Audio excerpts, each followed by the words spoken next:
जय माता दी दोस्तों। मौनी अमावस्या व्रत की कथा।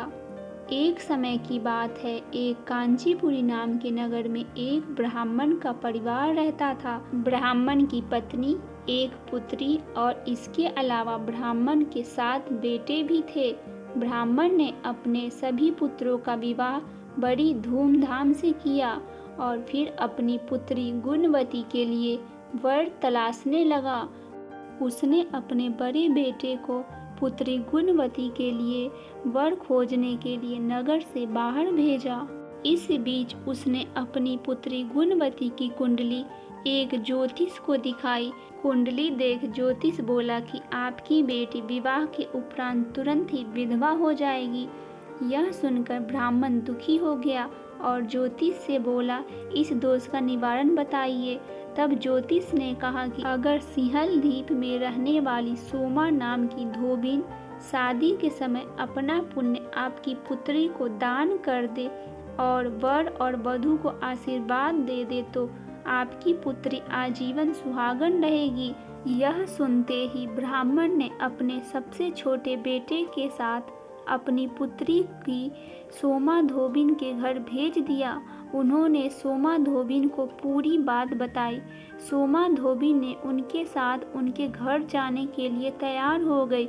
इधर ब्राह्मण और उसकी पत्नी ने गुणवती की शादी की पूरी तैयारी कर रखी थी और पुत्री के आते ही ब्राह्मण ने गुणवती का विवाह कराया। परंतु सतपति होते ही ब्राह्मण की पुत्री गुणवती विधवा हो गई।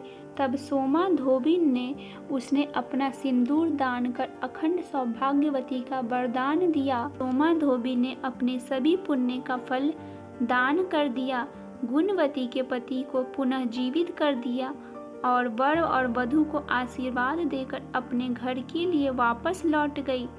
जब सोमा धोबिन अपने घर पहुंची तो उसने देखा कि उसके पति, पुत्र और दामाद तीनों का मृत्यु हो गया है।